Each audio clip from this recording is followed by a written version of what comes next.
चलिए, आज हम बात कर रहे हैं परमानेंट हार्डनेस की। लास्ट लेक्चर में हमने बात की थी hardness, what is the hardness या what is the hard water. What generally what happen, the rain water is a pure form of water. ठीक है, वो भी क्लाउड के थ्रू हमारी अर्थ पे आता है, but there is a some soluble salt on the earth. तो when the rain water mix with that salt, the salt is going to be soluble in water. There are so many salt, NaCl भी होगा, सब बहुत सारे salt होता है, but they all salt are not responsible to make a water to be hard. There are some salt like bicarbonate, chloride and sulfate of calcium and magnesium which is responsible for a hard water. अब आप देखिए hard water का मतलब हुआ क्या। The hard water means which does not provide any kind of a leather। ठीक है, soap या डिटर्जेंट जब अप्लाई होता है तो किसी तरह का लेदर प्रोड्यूस नहीं करता, whereas the soft water are able to produce the leather। ठीक है, अब आप देखिए we can classify into the two way, one is temporary, another is permanent. Permanent temporary hardness, the hardness which can be easily remove by boiling only, और जो boiling करके remove नहीं कर सकते हैं, these are consider as a permanent hardness. Last lecture में temporary hardness पढ़ा था हमने, रिमूवल ऑफ हार्डनेस किया था by using the boiling as well as हमने क्लार्क मेथड यूज किया था। बट हमारे पास आज हम पढ़ेंगे परमानेंट हार्डनेस और उसको रिमूवल। तो आप परमानेंट हार्डनेस की डेफिनेशन कर सकते हैं, है ना। The hardness due to chloride and sulphate of calcium and magnesium. ठीक है, यानी आपका एग्जांपल हुआ है CaCl2, CaSO4, MgCl2, MgSO4। These are the hardness, ये हार्डनेस आपको प्रोवाइड करते हैं। एंड द परमानेंट हार्डनेस क्या होती है, जो बॉइलिंग से यूज नहीं होती है, बॉइलिंग से रिमूव नहीं होती है। It can not be remove by boiling से रिमूव नहीं कर सकते हैं, हमें इसके लिए स्पेशल ट्रीटमेंट करना ही पड़ेगा, chemical treatment. Is it clear? अब आप देखिए क्या हो जाएगा, method to remove permanent hardness को हटाना है। देखिए कुछ इसके अंदर आप रिएजेंट यूज कर रहे हैं, तो जरूरी नहीं है कि it can remove only the permanent hardness. देखिए जैसे मान लीजिए हम सोडियम कार्बोनेट को यूज कर रहे हैं, NaOH को यूज कर रहे हैं, सोडियम फॉस्फेट को यूज कर रहे हैं, सोडियम सॉल्ट कर रहे हैं, यानी हमारा टारगेट क्या है कि जो ये क्लोराइड है, सल्फेट है, फॉस्फेट। मैं आपको एक चीज समझाता हूं, इसमें यदि ढंग से टारगेट ले लें तो जैसे मान लीजिए कैल्शियम क्लोराइड है और मान लीजिए सोडियम कोई सा भी एनायन है, A फॉर एनायन है, it can be sulphate, it can be carbonate, it can be phosphate. ठीक है, ये कैल्शियम क्लोराइड भी हो सकता है, कैल्शियम सल्फेट भी हो सकता है, मैग्नीशियम क्लोराइड भी हो सकता है, मैग्नीशियम सल्फेट, इन चारों में से कोई भी एक हो सकता है। टारगेट क्या है, ये पॉजिटिव है combined with negative and negative combined with positive. ठीक है, यहां पर आपको क्या है, कोई भी सॉल्ट बनेगा कैल्शियम का सॉल्ट, यहां पर आपको बोलेगा यदि क्लोराइड होगा तो सोडियम क्लोराइड बनेगा, sodium sulphate, sodium chloride, sodium sulphate. Sodium chloride, sodium sulphate present in the water does not provide any hardness. इसका मतलब मैं सोडियम कार्बोनेट लूं, सोडियम सल्फेट लूं, सोडियम हाइड्रोक्साइड लूं, या सल्फेट तो नहीं आएगा, सल्फेट क्लोराइड तो नहीं आएगा, क्योंकि वापस से सोडियम सल्फेट लूंगा तो CaSO4 बन जाएगा, सोडियम क्लोराइड लूंगा तो वापस से CaCl2 बनूंगा। तो मैं सोडियम क्लोराइड, सोडियम सल्फेट के अलावा कोई भी एनायन सोडियम सॉल्ट ले लूं, सोडियम कार्बोनेट ले लूं, सोडियम हाइड्रोक्साइड ले लूं, सोडियम फॉस्फेट ले लूं, तो काम क्या होगा, यहां से NaCl या Na2SO4 बनेगा। NaCl and Na2SO4 present in the water does not provide any hardness. ये कॉन्सेप्ट ध्यान रखना है। ठीक है, तो यहां पर अपने पास रिमूवल आ गया है। Is it clear to all of you? अब वन बाय वन इस मेथड को यूज करते हैं। टारगेट इज वेरी क्लियर कि आपको यहां पर जैसे मान लीजिए ये 2 मोल है ना, तो ये 2 मोल है तो ये 2 NaCl बना दूं और यहां पर CaA2 बना दूं, है ना, कैल्शियम का कोई भी सॉल्ट बना दूं। अब आप देखिए यहां पर आपके पास परमानेंट हार्डनेस का मेथड अब हम 1 बाय 1 ले रहे हैं, है ना। तो परमानेंट हार्डनेस का मेथड है, देखिए मैं कुछ एडिशनल्स करवाऊंगा, नॉट ओनली एग्जैक्टली जो एनसीईआरटी बुक में दिया हुआ है।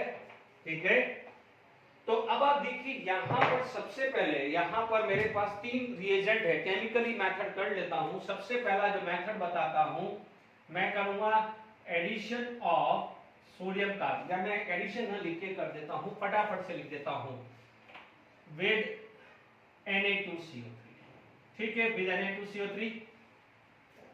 ध्यान दीजिएगा मैं यहाँ पर बात कर रहा हूँ, यदि मैं कैल्शियम परमानेंट हार्डनेस की बात कर रहा हूँ तो it can also remove by the temporary hardness, sorry ये टेम्परेरी हार्डनेस को भी रिमूव कर देगा। मान लीजिए मेरे पास फर्स्ट केस है CaCl2, सेकेंड केस मान लीजिए MgCl2 ले लिया, थर्ड केस मान लीजिए CaSO4 ले लिया, फोर्थ केस मैंने ले लिया है लेट इट बी MgSO4 ले लिया। बहुत शांति से कर रहा है, ठीक है। यहाँ पर आपके पास क्या आ जाएगा, मान लीजिए सोडियम कार्बोनेट है, ठीक है, यहाँ सोडियम कार्बोनेट ले लिया है। बच्चों इसका मेथड समझ लीजिएगा, इसके अंदर बाकी जो है फटाफट कराऊंगा, ठीक है। अब देखिए यहाँ पर टारगेट क्या होता है, both are compound, they are not in elementary form. तो मैं ऑलरेडी बता चुका हूं जब कंपाउंड होता है तो positive ion combined with negative and negative combined with positive. Is it clear? Positive combined with negative and negative combined with positive होगा। Is it clear to all of you? तो देखिए यहाँ पर हमारे पास बात करें तो यहाँ पर क्लियर हो गया है। Is it clear to all of you? तो हमारे पास देखिए बिल्कुल सिंपल है, positive combined with negative and negative combined with positive, सब में यही लगेगा। फटाफट से आप देख लीजिए कंपाउंड क्या क्या बन रहे हैं। यहाँ कंपाउंड बन रहा है CaCO3, यहाँ कंपाउंड बन रहा है MgCO3, यहाँ कंपाउंड बन रहा है CaCO3, यहाँ कंपाउंड बन रहा है MgCO3। तो ये क्या हो जाएगा, प्रेसिपिटेट बन के बाहर निकल जाएगा, ठीक है। फिल्ट्रेशन करो, वाटर क्या आ जाएगा, free from calcium and magnesium ion, ठीक है। यहाँ पर आ जाएगा आपके पास जो प्रोडक्ट बनेगा वो आपके पास आ जाएगा 2NaCl, ठीक है, Na2SO4, ठीक है। बट ध्यान दीजिएगा, ऑल्दो मान लीजिए chloride and Na2SO4 are highly soluble in water, it remain in the water only but it does not provide any hardness. तो ये क्या हो जाएगा, आप बोलोगे it does not provide hardness, ठीक है। भले ये सॉल्युबल फॉर्म है, ये सॉल्युबल फॉर्म में है but they are not provide hardness, ठीक है। तो विद Na2CO3 क्लियर हो गया। अब आप देखिएगा मैं कर क्या रहा हूं, सेकेंड मेथड कर रहा हूं। यहां पर मैंने यहां पर सिर्फ चेंजेस किया है, I am going to be NaOH, यानी सिर्फ नेगेटिव पार्ट हटा रहा हूं। यहां पर कार्बोनेट हटा दिया, ठीक है। यहां पर मैं क्या कर रहा हूं, कार्बोनेट हटा रहा हूं, ठीक है, कार्बोनेट हटा रहा हूं। तो अब आप देखिए यहां पर, हाँ ये CO3 हटेगा, ठीक है ना। देखो ये जो है NaOH है, ये एडिशनल मेथड बता रहा हूं, कल को कहीं पूछ ले तो मैं बता रहा हूं, है ना। हालांकि जो इससे पहले वाला था sodium carbonate, this is the mostly use method, ये बहुत रियली यूज होता है, मैं पहले ही क्लियर कर रहा हूं क्योंकि इसमें बहुत प्रॉब्लमेटिक रहता है। जैसे यहाँ Na2 है, NaOH कर दिया, यहाँ पर क्या कर दिया है, NaOH कर दिया। अब आप देखो यहाँ 2 मोल्स कर दिया है, 2 मोल कर दिया है, तो this is going to be form CaOH twice, MgOH twice, CaOH twice and MgOH twice, ये प्रेसिपिटेट करके बाहर चल जाएगा। सिंपल है। अब यदि क्वेश्चन आ जाए, देखो इससे पहले वाला है वो ज्यादातर यूज होता है मेथड सोडियम कार्बोनेट, ठीक है। अब आप देखेंगे यहां पर ये चीज क्लियर हो गया है। आपको ये भी पता है कि हाइड्रोक्साइड की डाउन द ग्रुप जाने पे सॉल्युबिलिटी इंक्रीज होती है, इसलिए बेरियम और strontium is highly soluble, calcium moderate होता है, मैग्नीशियम बेरिलियम इनसॉल्युबल होते हैं, ठीक है ना। तो इसलिए अपन ये मेथड भी यूज कर सकते हैं। थर्ड केस मैं ले रहा हूं, यहां पर देखिए थर्ड केस में यहां पर ले रहा हूं, देखिए यहां पर third case and sodium phosphate, इसको क्या बोलते हैं, सोडियम फॉस्फेट। कुछ दिक्कत नहीं है, ये भी क्या है आप देख सकते हैं, फॉस्फेट की सॉल्युबिलिटी भी डाउन द ग्रुप क्या होती है, इंक्रीज होती है। सिर्फ सॉल्युबिलिटी कार्बोनेट और उसकी रिवर्स होती थी, क्लियर। तो आप देख सकते हैं यहाँ पर मैंने आपको, देखिए यहाँ पर मेरे पास जो प्रोडक्ट है वो क्या आया है, Na3PO4 Na3PO4 Na3PO4 Na3PO4, ठीक है। अब आप देखिए इसके अंदर आपको क्या मिल जाएगा, कैल्शियम फॉस्फेट। तो कैल्शियम फॉस्फेट का क्या है, कैल्शियम का चार्ज है +2, फॉस्फेट का चार्ज है -3, तो 3 और 2 क्रॉस मल्टीप्लाई करेंगे तो this is Ca3PO4 twice Mg3PO4 twice Ca3PO4 twice and Mg3PO4 twice, ठीक है। ये प्रेसिपिटेट करके बाहर निकल जाएगा, ठीक है। ज्यादा नहीं सोचना है, जैसे ज्यादा मत सोचिएगा, आपको तो कंपाउंड दिया होगा, आपको पॉजिटिव कंबाइन विद नेगेटिव करना है, ज्यादा मत सोचना है। ध्यान रखना है कि कैल्शियम मैग्नीशियम को वाटर के अंदर न तो क्लोराइड फॉर्म पे न सल्फेट फॉर्म में रखना है। Is it clear? ये बिल्कुल दिमाग में रख लीजिएगा। बैलेंस करना है तो बैलेंस कर सकते हैं, जैसे यहाँ पर 3 है, ठीक है, और 2 आ रहा है, ठीक है। तो यहाँ पर इवन लाने के लिए मुझे यहाँ पर 3 करना पड़ेगा, इसको 3 करना पड़ेगा। Is it clear? तो यहाँ पर सब ये 3 आ गया, ये 3 आ गया, ओके। सोडियम यहाँ पर कितना चाहिए, ये 2 आ गया है, सोडियम 2 आ गया है, ठीक है। सोडियम 6 आ गया है, यहाँ पर 6 आ जाएगा, ये 6 आ जाएगा। Is it clear? तो ये सिंपल सा मेथड मैंने आपको सिखा दिया है। तो ये 3 मेथड केमिकली है, फटाफट कंप्लीट कर दिया है। आगे फटाफट से रब कर देते हैं, ठीक है। काल्गन प्रोसेस की बात करते हैं। सबसे पहले आपके पास आएगा, याद करिए, HPO3, इसे हम बोलते हैं मेटाफॉस्फोरिक एसिड, मेटाफॉस्फोरिक एसिड, ठीक है, जिसको क्या बोलते हैं, मेटाफॉस्फोरिक एसिड, ठीक है। तो यहाँ पर यदि आपके पास ये आता है तो इस चीज को क्या बोलते हैं, मेटाफॉस्फेट आयन, क्या बोलते हैं, मेटाफॉस्फेट आयन। क्योंकि मैं जो फॉर्मूला बताने जा रहा हूं तो आपको ध्यान रखना है, ठीक है। तो यहाँ पर देखिए, यहाँ पर आएगा सोडियम हेक्सामेटाफॉस्फेट। देखिए यहाँ पर यदि हेक्सामेटाफॉस्फेट, यदि मैं हेक्सामेटाफॉस्फेट ले लूं तो यहाँ पर आ जाएगा PO3 हेक्सा, है ना। तो यहाँ पर आ जाएगा -6, -6 को बैलेंस कौन कर रहा है, -6 को कौन बैलेंस कर रहा है, -6 20 बैलेंस बाय +6, तो यहाँ पर क्या हो जाएगा, Na6 आएगा, ठीक है।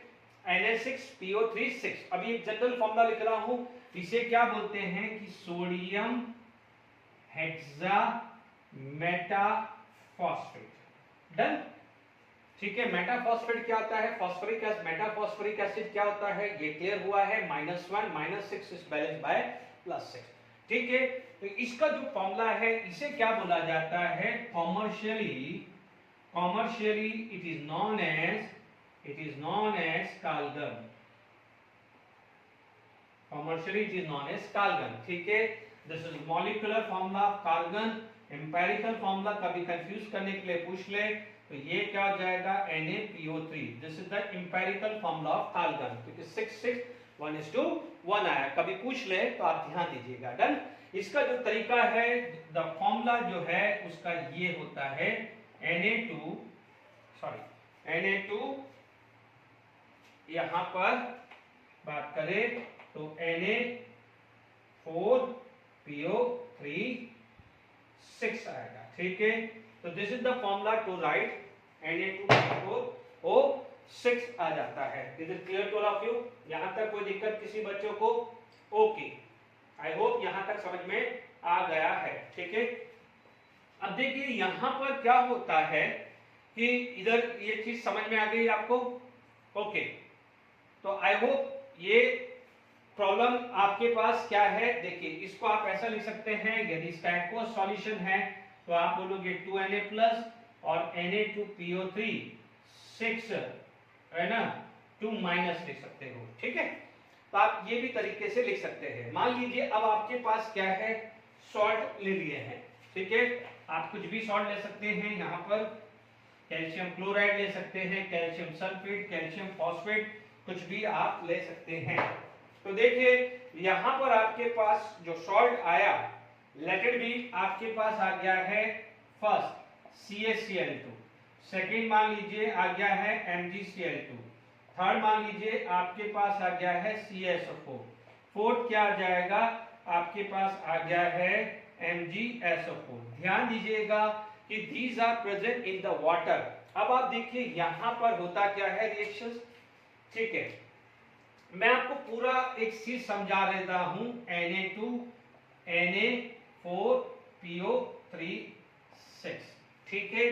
अब आप देख लीजिए यहां पर क्या होता है, ये जो कैल्शियम है वो ये वाले सोडियम को रिप्लेस करता है, ठीक है, यानी सेंट्रल मेटल को रिप्लेस करता है। तो this is going to be form, यहां पर आप देख लीजिए ये 2 मोल कर दिया, ये 2 मोल कर दिया, ये 2 मोल, ये 2 मोल, है ना। तो आप देख लीजिए यहां पर आपको मिलेगा Na2 CaPO3 6 और 4 NaCl बाहर आएगा। तो ध्यान दीजिएगा this is going to be form soluble complex. क्या बनेगा? Soluble complex. ये क्या होता है? सॉल्युबल कॉम्प्लेक्स होता है, यानी वो वाटर के अंदर प्रेजेंट रहता है। बट ध्यान दीजिएगा जो हार्डनेस है it is because of chloride and sulphate. भले ये बन गया है, ये बन गया है, भले इसके अंदर कैल्शियम कॉम्प्लेक्स ही है या मैग्नीशियम कॉम्प्लेक्स है, बट जो इफेक्टिवनेस है, हार्डनेस जो प्रोवाइड कर रहा था chloride and sulphate of calcium and magnesium ion, उस इफेक्टिवनेस को तो खत्म कर दी ना, ठीक है, उस इफेक्टिवनेस को तो खत्म कर दी ना। तो ये चीज का खास कर ध्यान रखना। आप ये बोलोगे सर ये तो प्रेसिपिटेट नहीं हुआ, भले वो सॉलिड वाटर के अंदर है, but it does not provide hardness. ये ध्यान रखना है कि हमारी जो है क्लोराइड, सल्फेट और कैल्शियम और मैग्नीशियम आयन की जो एग्जिस्टेंस है उसको आपको खत्म करनी है, दिमाग में रखिएगा। ये देखिए, तो अब आप देखिए यहां तक आपको समझ में आ गया है, तो प्लीज ध्यान दीजिएगा, ठीक है। जनरली आप लिख सकते हैं कि यहां पर मान लीजिए लिख दिया है कैल्शियम और मैग्नीशियम आयन, जो जनरली एनसीईआरटी बुक में लिखते हैं ऐसे लिखते हैं, नॉट Na2, सॉरी मैंने यहां Na4 लिख दीजिए। ये क्या लिखा जाएगा? Na4PO3 6 2 माइनस, है ना, ठीक है। तो कैसे लिखा जाएगा? This is going to be convert into 4Na+, ठीक है। कई बार 4Na+ लिखते हैं या 2Na+ लिखते हैं, ठीक है। और यहां पर आपके पास क्या आ जाएगा? कैल्शियम फॉस्फेट, नहीं, यहां पर आएगा Ca2, यहां पर क्या है? Ca2 आएगा। तो मैं यहां पर गड़बड़ कर रहा हूं, Ca2 लिखना है, ओके।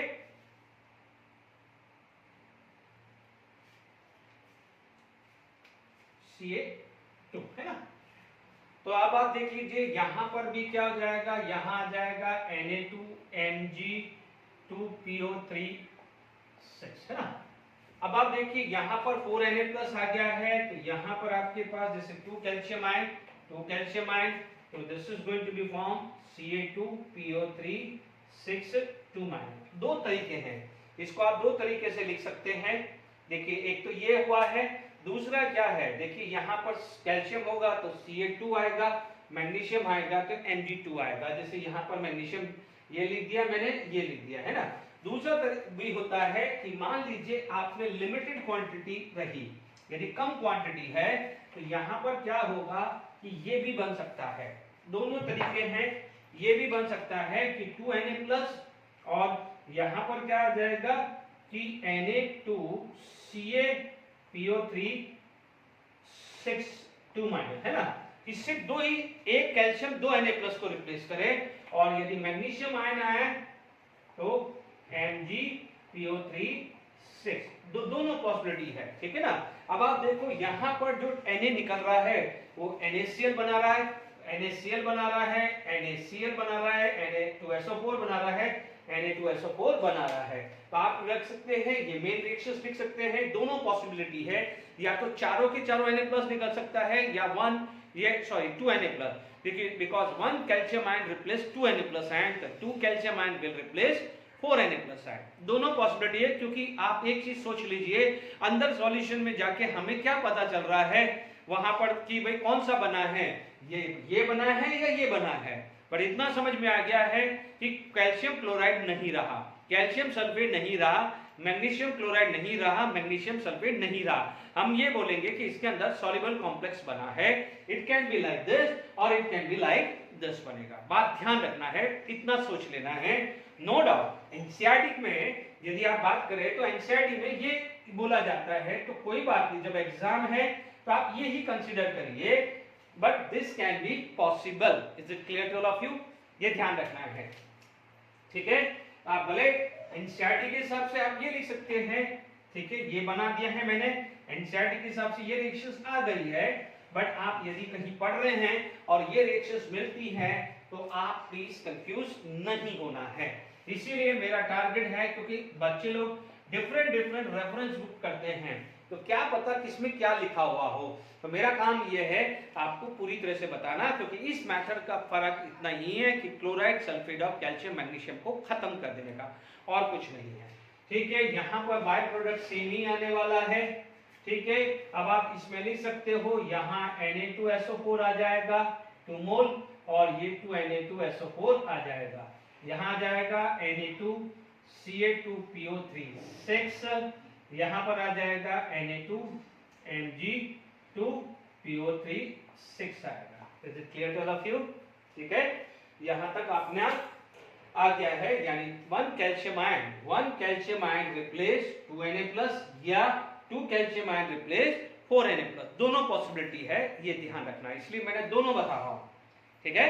तो यहाँ पर आपके पास आ गया है, नेक्स्ट आता है परमिटेड या जियोलाइट प्रोसेस, ठीक है, परमिटेड या जियोलाइट प्रोसेस, ठीक है।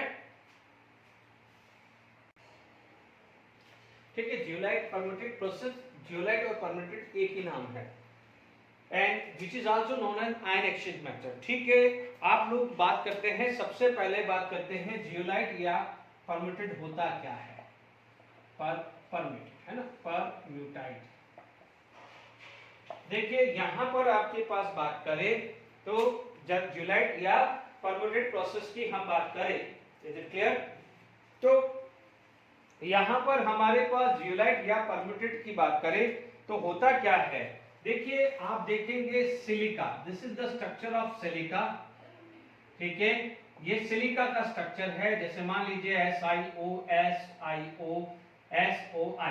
सिमिलरली एल्यूमिना होगा, बट अब आप देखिए कि if some of silicon is replaced by aluminium, तो यहां पर आपको क्या मिलेगा, एल्यूमिना सिलिकेट मिलेगा, क्या मिलेगा, एल्यूमिना सिलिकेट बनेगा, ठीक है। जैसे मान लीजिए यहाँ सिलिकॉन ऑक्सीजन सिलिकॉन, ऐसे करके टेट्राहेड्रल ज्योमेट्री मिलेगी, और इस तरह से आप देख लीजिए यहाँ पर क्या है, एक नेट टाइप स्ट्रक्चर बन रहा है अभी, है ना। तो इतना ध्यान रखना कि some of the silicon is replaced by aluminium, तो यहाँ पर जो बॉन्डिंग होगी वो ऐसी आएगी, aluminium oxygen silicon oxygen like this, ठीक है, इस तरह से आएगा। यानी मान लीजिए एल्यूमिनियम है तो सिलिकॉन है, या एल्यूमिनियम है सिलिकॉन, इस टाइप का स्ट्रक्चर बनेगा, ठीक है। अब आप देखिए यहाँ पर जियोलाइट और परमिटेड है, वो होता है Na2Al2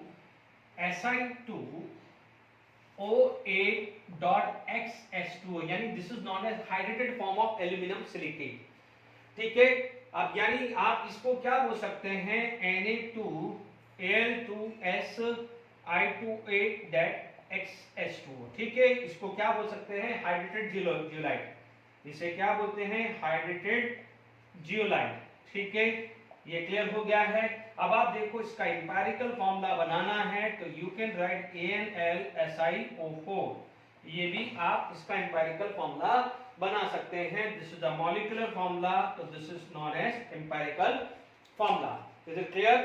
देखिए यदि आप देख सकते हैं दोनों दे सकता है, तो इसको क्या बोल सकते हैं, AnSiO4 माइनस को Z से रिप्रेजेंट किया है, Z स्टैंड फॉर जियोलाइट, ठीक है, तो इसलिए इसको अपन NaZ भी बोल सकते हैं, इसको NaZ।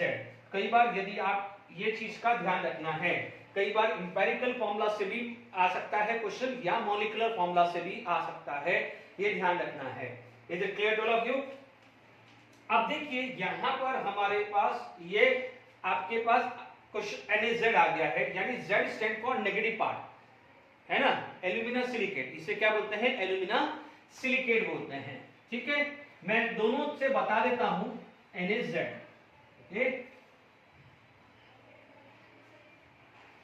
देखिए आपके पास परमानेंट है, परमानेंट का मतलब चारों आयन लिख दो।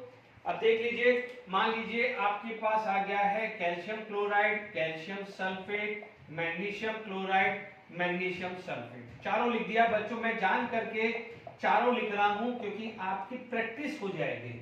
आप इसके अंदर आप लिख सकते हो NaZ लिख सकते हो, जो मैं एनसीईआरटी के हिसाब से लिख रहा हूं, ठीक है। NaZ क्या होगा, positive combined with negative combined with this. होता क्या है कि जैसे अभी मैंने स्ट्रक्चर बनाया है, तो जो सोडियम एल्यूमिना सिलिकेट्स है उसका जो स्ट्रक्चर होता है वो हनीकॉम्ब स्ट्रक्चर होता है, ठीक है, हनीकॉम्ब स्ट्रक्चर होता है। और उसके अंदर जो पोरोसिटी होती है उसके अंदर क्या होता है, Na+ आयन प्रेजेंट होता है। Na+ आयन क्या होता है, पोरोसिटी जो है उसमें है, सॉरी स्पेलिंग गलत लिख दिया है, पोरोसिटी है ना, उसमें Na+ प्रेजेंट है, यानी जो भी पोरस एरिया है वहां पर Na+ प्रेजेंट है। अब आप देखो वाटर उसके अंदर से पास कराएंगे, किसमें से, जियोलाइट में से। तो अब आप देखो वाटर क्या है, ये कंटेन कर रहा है, जियोलाइट ये है, तो क्या होगा, पॉजिटिव कंबाइंड होगा नेगेटिव से, नेगेटिव कंबाइंड होगा पॉजिटिव से, ठीक है, नेगेटिव कंबाइंड होगा पॉजिटिव, सिंपल वही चल रहा है। तो आपको क्या मिल जाएगा, ये 2 मोल, ये 2 मोल, ये 2 मोल, ये 2 मोल, वैसे ही आना है। This is going to be CaZ2, CaZ2, MgZ2 and MgZ2। ध्यान दीजिए, positive combined with negative, negative combined with positive, एक ही तरह का पूरा लेक्चर उसी पे ही चल रहा है। आप देख सकते हैं CaCl2, 2CaSO4, MgCl2 and 2CaSO4 बन रहा है। Is it clear to all of you? इसका मतलब जो जियोलाइट में, जो पोरस में कैल्शियम सोडियम आयन था वो बाहर आ गया, और वहां पर क्या है, कैल्शियम आयन और मैग्नीशियम आयन फंस गया और उसको बाहर निकाल दिया। इसका मतलब जो वाटर पास हुआ है, यहाँ पर कैल्शियम मैग्नीशियम आयन था, वाटर पास हुआ, अब यहाँ से जो वाटर निकला है उसके अंदर कैल्शियम मैग्नीशियम आयन की बजाय Na+ आयन चला गया है। और Na+ आयन, सॉरी उल्टा लिख दिया मैंने, यहाँ पर देखिए, मैं यहाँ पर मैंने उल्टा लिख दिया है, यहाँ पर A+++ NaCl, Na2SO4, 2NaCl and Na2SO4। अब आप देखो ये तो वाटर में जाएंगे, एंड वाटर में ये चले जाएंगे, तो it does not provide any hardness to the water, water को कोई हार्डनेस नहीं दे रहा है। अब आप देखो ये कैल्शियम आयन, मैग्नीशियम आयन उसमें फंस गया, अब उसको निकाल दो। बिल्कुल वैसा समझ लीजिए जैसे आपने छलनी लिया है, फिल्टर लिया है, टी जब जैसी टी बन गई, हमने टी डाली, यहाँ पर कप ले लिया, इसमें से टी जाएगी, तो यहाँ पर क्या चीज रह जाएगी, आप बोलोगे सर टी लीफ रह जाएगी और टी चला जाएगा। तो वैसे ही समझ लीजिए, टी लीफ का मतलब कैल्शियम आयन और मैग्नीशियम आयन किसने ट्रैप कर ली, छलनी ने ट्रैप कर ली। तो छलनी आपकी क्या हो जाएगी, या फिल्टर, उसे बोलेंगे जियोलाइट। तो जियोलाइट ने कैल्शियम आयन मैग्नीशियम को जाने नहीं दिया। अब आप बोलोगे सर इसके अंदर तो सोडियम आयन चला गया, तो sodium chloride, sodium sulphate water को हार्ड नहीं करते हैं, ये ध्यान रखना है। Is it clear to all of you? अब देखिए इसी रिएक्शंस को मैं दूसरे तरीके से भी लिख देता हूं कि भाई मान लीजिए कहीं पढ़ रहे हो तो गड़बड़ी नहीं लिखे, ठीक है। आप देखेंगे यही चीज है, ठीक है, यहां पर तो कोई दिक्कत नहीं आएगी, ठीक है। अब देखिए यहां पर ये फॉर्मूला लिखा हुआ मिल जाए कि Na2Al2SiO8, ठीक है, Na2Al2Si2OH, Na2Al2Si2OH, है ना, यानी डाइमर यानी NaAlSiO4 का डाइमर ही है, यानी 2 मोल यूज किया। जैसे अपन ने यहाँ 2 लिखा था ना, 2 लिखा था, उसकी जगह ये भी लिखा आ सकता है। आई बात में तो कंफ्यूज मत होइएगा, क्योंकि मैं चाहता हूं कि किसी भी तरह से कंफ्यूजन नहीं आए। तो ये 2 चला गया, तो यहां पर क्या हो जाएगा, कैल्शियम आ जाएगा, यहां पर क्या आ जाएगा, मैग्नीशियम आ जाएगा, ठीक है ना। तो ये ध्यान रखना है। अब आप देखो, ठीक है, यहां तक क्लियर होगी, ये मैंने समझा दिया है कि दोनों फॉर्म में से कैसे भी दे दे, ये क्लियर, क्योंकि बच्चों में किसी भी तरह से कंफ्यूजन नहीं चाहता हूं।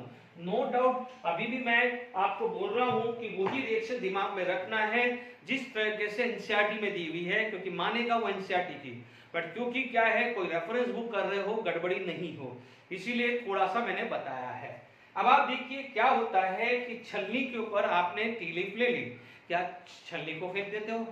आप बोलोगे क्या बात कर रहे हो सर, उसको तो हम धो सकते हैं, बस वैसे ही समझ लो।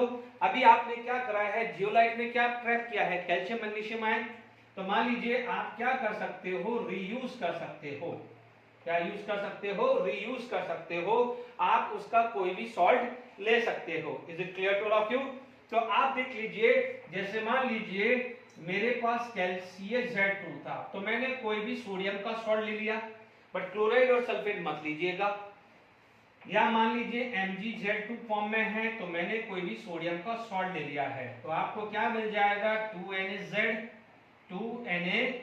मिल जाएगा। मैग्नीशियम आयन सॉरी यह कैल्शियम आयन बच जाएगा, तो यहां पर क्या हो जाएगा, मैग्नीशियम आयन। ठीक है, यानी इसका रीयूज ऑफ जियोलाइट कर सकते हैं। बिल्कुल सिंपल है, दिमाग नहीं लगाना है। ठीक है, आपको समझ में आ गया है? तो मैंने आपको बता दिया है सोडियम कार्बोनेट के साथ सोडियम हाइड्रोक्साइड, सोडियम फॉस्फेट। ठीक है, उसके बाद आप लोगों ने पढ़ लिया है काल्गन प्रोसेस पढ़ दिया है, उसके बाद जियोलाइट पढ़ लिया है। ठीक है, काल्गन प्रोसेस के अंदर क्या करते हैं, कैल्शियम या मैग्नीशियम आयन बना देता है। नो डाउट वहां पर 1 calcium ion replace 2 magnesium ion 2 sodium ion, आप वही लगाइएगा जो एनसीईआरटी में दिया है।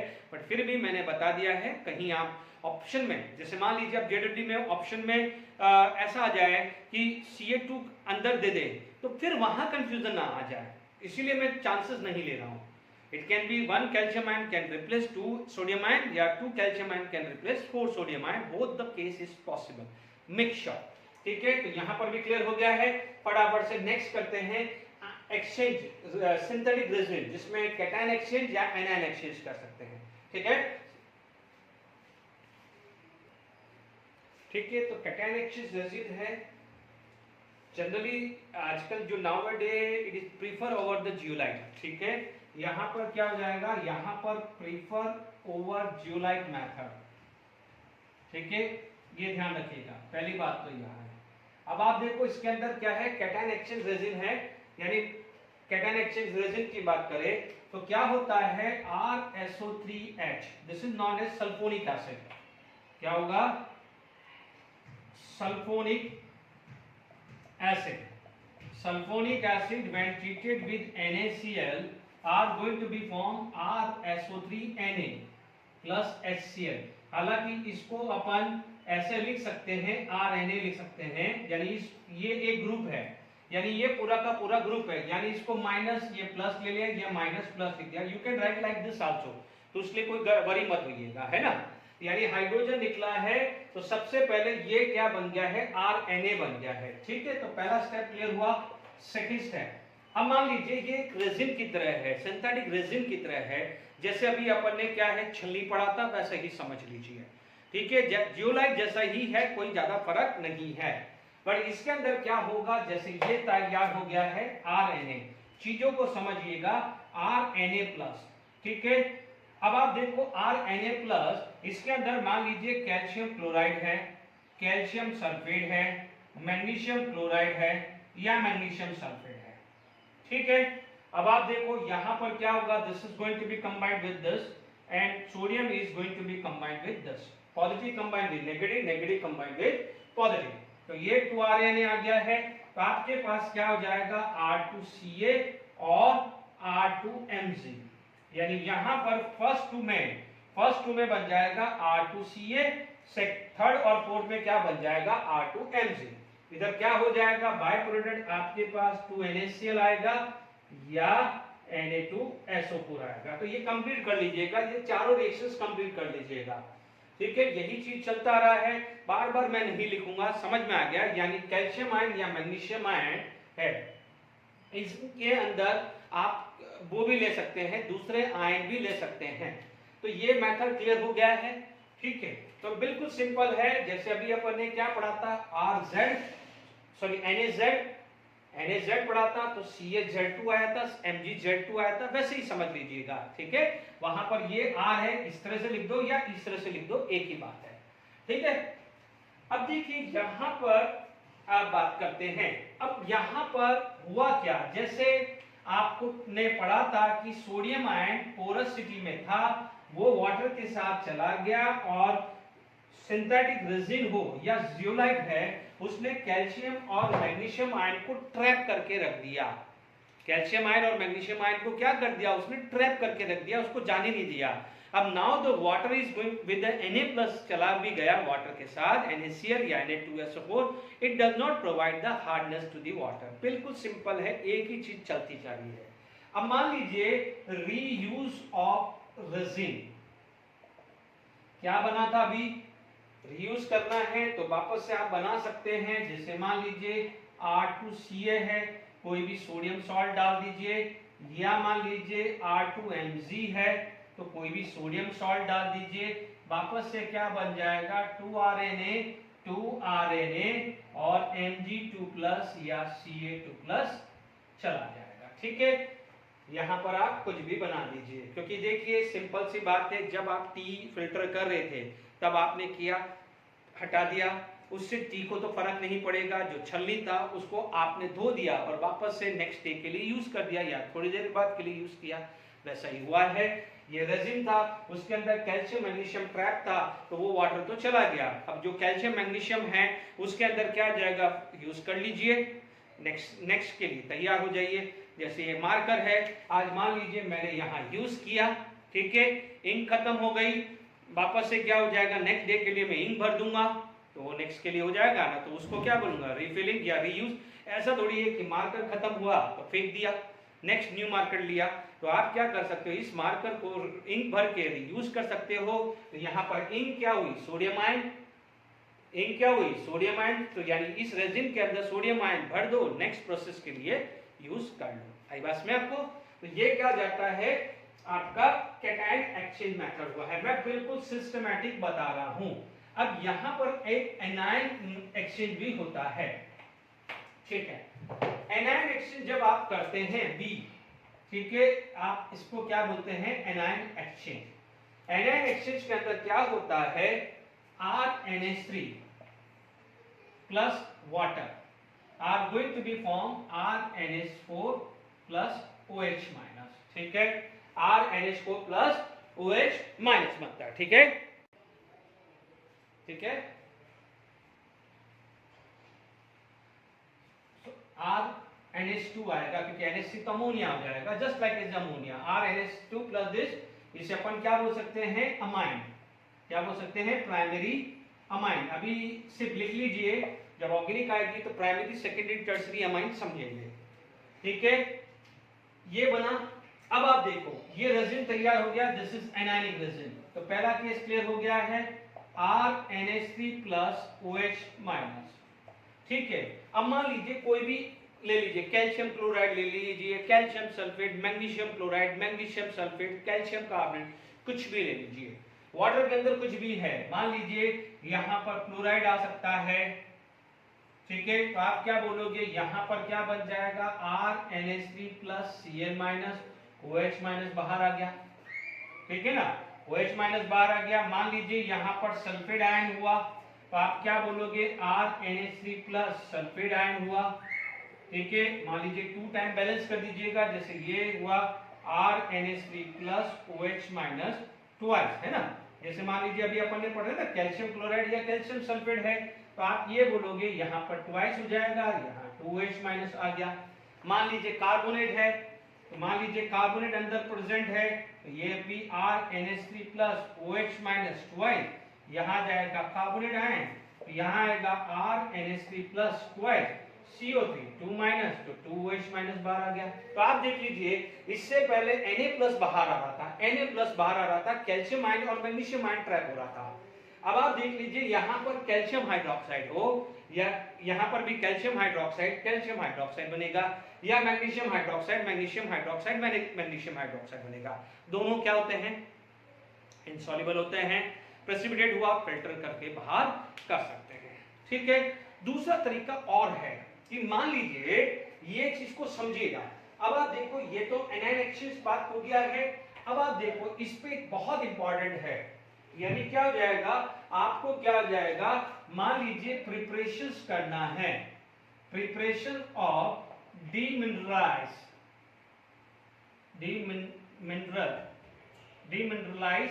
वाटर। यदि डीमिनरलाइज वाटर का प्रिपरेशंस करना है तो अब आप देख लीजिए कि यहां पर देखिए दो मेथड है। प्लीज मैंने दोनों को मैं असेंबल कर रहा हूं, ठीक है, ये समझ लिया है। अब देखिए कि यदि मान लीजिए मेरे पास अभी क्या था, मेरे पास ये था कैटायन एक्सचेंज, कैटायन एक्सचेंज है ना, डीमिनरलाइज या डीआयोडाइज वाटर जो भी है ना, एक्सचेंज है। अब आप देखो आयन एक्सचेंज में क्या पढ़ा था आपने, R minus Na plus combined with Ca2 plus लिया था, ठीक है, या मैग्नीशियम आयन ले लिया था और यहां पर 2 लिखा था, तो यहां पर आपको मिला था R2Ca या R2Mg और आपको क्या मिला था 2H plus ion, 2Na plus, sorry 2Na plus, ये मिला था। अब मैं क्या कर रहा हूं, याद करिए अभी थोड़ी देर पहले RSO3H लिया था ना, तो मैं NaCl में डालता ही नहीं हूं, उसकी बजाय मैं क्या करता हूं, इसको ऐसा कैसे ही ले लेता हूं, RH ही ले लेता हूं। तो क्या हो जाएगा कि यहां पर मुझे मिल जाएगा 2H प्लस, क्या मिल जाएगा मुझे 2H प्लस, ठीक है।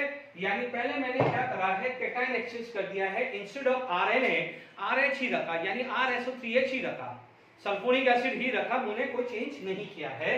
दूसरा मेथड ध्यान दीजिएगा, मैंने एनायन एक्सचेंज दिया है, ठीक है। एनायन एक्सचेंज में क्या है कि ध्यान से सुनिएगा, अब आप देखो एनायन एक्सचेंज में आपने अभी क्या लिया था, RNH3 प्लस OH माइनस, और मान लीजिए यहाँ क्लोराइड है या सल्फेट है या कार्बोनेट है, कोई भी हो सकता है, वाटर के अंदर कोई भी मिनरल्स हो सकते हैं ना, वाटर के अंदर कोई भी मिनरल्स हो सकते हैं। तो अब आप देखिए यहां पर क्या मिला, RNH3 प्लस Cl माइनस, ठीक है, या RNH3 प्लस सल्फेट या RNH3 प्लस कार्बोनेट, और यहां पर आपको क्या मिला था OH माइनस, क्या मिला था आपको OH माइनस, ठीक है। तो आपने कैटायन एक्सचेंज से मिला H plus ion, follow by देखो जो जो पॉजिटिव आयन थे वो कैटायन लेके चला गया, कैटायन रेजन ले गया, अब बचे क्या वाटर के अंदर, वाटर के अंदर क्या बचे, एनायन बचे, फिर वापस से अब उस जो बचा पानी है उसको क्या है, एनायनिक रेजन में भेज दो। समझो, मान लीजिए मैंने यहां पर मेरे पास था कि देखो मेरे पास हो सकता है यहां पर भले मैंने कैल्शियम लिखा है तो यहां सोडियम भी लिख सकता हूं, तो यहां पर क्या हो जाएगा और RNA बन जाएगा, क्योंकि देखिए वाटर के अंदर sodium, magnesium, calcium, carbonate, sulphate, bicarbonate, chloride कुछ भी हो सकते हैं। तो पॉजिटिव आयन जो भी था उसको कौन ट्रैप कर रहा था, कैटायन रेजन, तो यानी जो पॉजिटिव आयन है वो चले गए, वाटर को डाला, ये क्या है कैटायन एक्सचेंज, वाटर फ्री हो गया। अब वाटर के साथ चला गया है एनायन और वाटर के साथ चला गया है H प्लस आयन, ठीक है, ये हटा दिया। अब आप देखो जो ये वाटर है वापस डाल दीजिए इसमें, अब साथ में क्या मिलेगा H प्लस, तो पहले से ही था, अब क्या हो जाएगा एनायन ट्रैप होने के बाद उससे क्या मिल जाएगा OH माइनस, तो आप फाइनल क्या हो जाएगा, जब फाइनल जो आपको मिलेगा H प्लस कहां से, यहां से OH माइनस यहां से, and it is going to be produce water. तो ये जो वाटर है ये डीमिनरलाइज होगा, डीमिनरलाइज वाटर होगा, ठीक है। It is free from either cation as well as anion, यहां कैटायन खत्म कर दिए, यहां हमने क्या कर दिए हैं एनायन, ठीक है। बिल्कुल सिंपल तरीके से हमने समझ लिया है। तो जो आपको डीमिनरलाइज वाटर मिलता है या डीआयोडाइज वाटर मिलता है वो कैसे मिलता है वो क्लियर हुआ। यहां पर इसकी जगह कोई भी एनायन हो सकता है, इसकी जगह कोई भी कैटायन हो सकता है, ये ध्यान रखिएगा। तो हार्डनेस मैंने आपको खत्म कर दिया है, मेथड क्लियर कर दिया है, कुछ क्वेश्चंस हम कर लेते हैं, इज इट क्लियर। देखिए यहां पर आपके पास क्वेश्चंस आप देख सकते हैं कि temporary hardness of water is due to, हमने पढ़ा हुआ है कि जो हार्डनेस है temporary hardness it is because of bicarbonate of calcium and magnesium. तो आप डायरेक्टली ये टिक कर सकते हैं JWM 2019 का। The method which is not suitable for the removal of permanent hardness, ठीक है। तो treatment with Na2CO3 NaOH, sodium phosphate भी यूज कर सकते थे, कार्गन प्रोसेस यूज कर सकते थे, ज्यूलाइट या परमिटाइट मेथड यूज कर सकते थे, रेजिन एक्सचेंज मेथड भी यूज हो सकता था। आयन एक्सचेंज होता है जिसको ज्यूलाइट बोलते हैं, Na2CO3 कार्गन मेथड। तो ये क्लार्क आता है which is not so. Clark method is used to remove temporary hardness and boiling, ठीक है।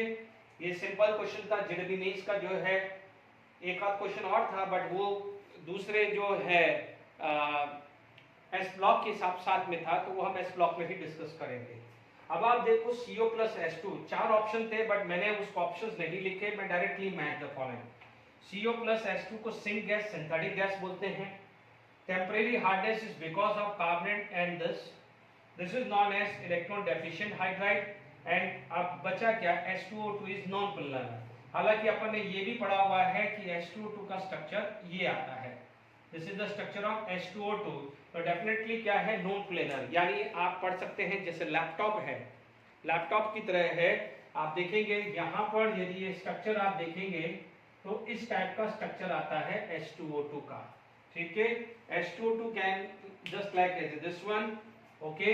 यहाँ पर आएगा ऑक्सीजन, यहाँ आएगा हाइड्रोजन, ये ऑक्सीजन आएगा, ये हाइड्रोजन आएगा। It is just like as a, इसलिए अपन इसको क्या बोलते हैं, नॉन प्लेनर स्ट्रक्चर। यानी ए के अगेंस्ट में थर्ड आ चुका है, ए के अगेंस्ट, यानी ऑप्शंस में आप चेक कर लेना जो भी है। ए का आया है थर्ड, टेम्परेरी हार्डनेस का फर्स्ट आया B2S6, B2S6 का आपका C का क्या आएगा, सेकेंड, और ये बच गया है। चलो मान लीजिए ऑड वन आउट से भी आप निकाल सकते हैं। इधर क्लियर। चलिए जब अब हम direct hydrogen as a fuel बात कर लेते हैं, ठीक है। नो डाउट यदि हम देखते हैं डेटा ये थ्योरेटिकल चीज़ें एनसीईआरटी में एंड में दिया हुआ है। बिकॉज अभी आज मैंने जो है आपका परमानेंट हार्डनेस कर दिया है, डिग्री ऑफ हार्डनेस में नेक्स्ट लेक्चर में लूँगा, तो हो सकता है कि इतना टाइम नहीं है कि आज वो कवर कर पाऊँ, इसलिए वो नेक्स्ट लेक्चर है। तो जो भी थोड़ा बहुत टाइम है तो मैंने hydrogen dihydrogen as a fuel यानी फ्यूल इकोनॉमी वाला टॉपिक ले लिया, 5 मिनट का टॉपिक है, हम फटाफट से इसको वाइंड अप करते हैं। ये थ्योरेटिकल है, रीडिंग करोगे तो भी काम हो जाएगा, नहीं भी कराता तो भी चल जाता। देखिए क्या होता है कि आजकल हम देखते हैं कि यदि कंबस्टन ऑफ हाइड्रोजन है, combustion of hydrogen will release a higher amount of energy. यदि आप देखेंगे मीथेन का कंबस्टन या हाइड्रोजन का कंबस्टन देखेंगे तो आपका hydrogen will release more amount of energy. यानी आप देखेंगे कि हाइड्रोजन पेट्रोल से भी ज्यादा एफिशिएंट होता है, ठीक है। बट हाइड्रोजन जब बर्न करता है तो वहां पर पॉल्यूशन लेस आता है, जबकि पेट्रोल में क्या है, पॉल्यूशन ज्यादा होता है।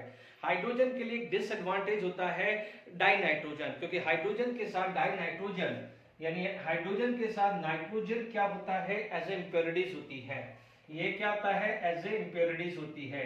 और यदि आप हाइड्रोजन का जब कंबस्टन हो रहा है, higher amount of heat release हो रही है, तो टेम्परेचर हायर है, तो उस समय क्या होगा, उस हाई टेम्परेचर पे क्या होगा, nitrogen can combine with oxygen can form oxide of A nitrogen, oxide of nitrogen. और ऑक्साइड ऑफ ए नाइट्रोजन यदि नेचर में आ जाएगा तो इट विल गिव पॉल्यूशन। ये क्या देगा, पॉल्यूशन दे देगा। यानी यही चीज एक ड्रॉबैक है हाइड्रोजन का, ये ड्रॉबैक है। बट यदि टेम्परेचर को यदि मेंटेन करें, टेम्परेचर मेंटेन करें, लो टेम्परेचर को मेंटेन कर दें, लो टेम्परेचर मेंटेन करे तो ये रिएक्शंस होगी नहीं, ये रहेगी नहीं, तो जो भी पॉल्यूशन जो था because of oxide of A nitrogen वो भी खत्म हो जाएगा, ठीक है। इसलिए क्या है, जहां जहां हाइड्रोजन का कंबस्टन होता है वहां पर वाटर का स्प्रे करते हैं। वाटर का स्प्रे क्या जाएगा, इसको मेंटेन करने के लिए स्प्रे ऑफ वाटर रखा जाता है, ठीक है, वाटर रखा जाता है। अब आप देखिएगा कि पेट्रोल को यदि आप एक कंटेनर में आप डाई नाइट्रोजन भर रहे हो लिक्विड फॉर्म में, हाइड्रोजन सॉरी, और यहां पर आप पेट्रोल भर रहे हैं, और यदि आप दोनों को कंपेयर करें तो इसका जो वो है 30 टाइम्स लगभग ज्यादा भरा जा सकता है। इसका मतलब ये हीट भी रिलीज ज्यादा दे रहा है as compare to petrol, but उसकी जो जगह है या इसकी ऑक्यूपेंसी है वो भी ज्यादा है। यानी एक सेम कंटेनर ले लो तो इसमें ज्यादा hydrogen as a mass occupy होगा एज कंपेयर टू पेट्रोल। तो ये एक काफी कुछ एडवांटेज हो जाता है हाइड्रोजन का। बट फिर भी क्या है, स्मॉल अमाउंट के लिए आप टैंक का जो मेटल अलॉय है ये थोड़ा सा ये यूज करते हैं जो एक्सपेंसिव होता है हाइड्रोजन को, यदि आप एक कंटेनर में कलेक्ट करते हैं। ठीक है, ये थोड़ा सा एक्सपेंसिव ज्यादा मैटर रहता है। ठीक है, अब उसके लिए यहां पर ट्रांसपोर्टेशन और उसके लिए एक वर्ड यूज किया है हाइड्रोजन इकोनॉमी। हाइड्रोजन इकोनॉमी का जो प्रिंसिपल है, ठीक है, यहां पर यूज किया है हाइड्रोजन इकोनॉमी। हाइड्रोजन इकोनॉमी का जो पर्पस है कि ये पर्पस है इजी फॉर ट्रांसपोर्टेशन। ठीक है, इसका प्रिंसिपल है कि इजी ट्रांसपोर्टेशन हो, है ना, एंड स्टोरेज ऑफ डाइहाइड्रोजन, है ना, यानी अच्छे से ट्रांसपोर्टेशन हो जाए एक एंड से दूसरे एंड पे और अच्छे से स्टोरेज हो जाए। तो यहां पर एक हाइड्रोजन इकोनॉमी हुआ है। यहां पर क्या होगा कि एनर्जी ट्रांसफर, देखिए energy transfer, is it clear? ठीक है, एनर्जी ट्रांसफर होगा in the form of dihydrogen. ठीक है, not in terms of electrical energy. ठीक है, यानी फिजिकल फॉर्म में जाएगा इंस्टेड ऑफ इलेक्ट्रिकल एनर्जी, ये थोड़ा एडवांटेज आ जाता है। ठीक है, आज देखिए सबसे पहले यानी अक्टूबर 2005 में यानी हाइड्रोजन को क्या है फ्यूल लिया था, एज ए फ्यूल लॉन्च किया था।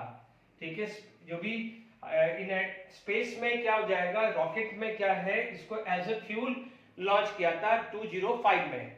ठीक है, अभी आजकल क्या करते हैं, सीएनजी के अंदर 5% हाइड्रोजन मिक्स करते हैं।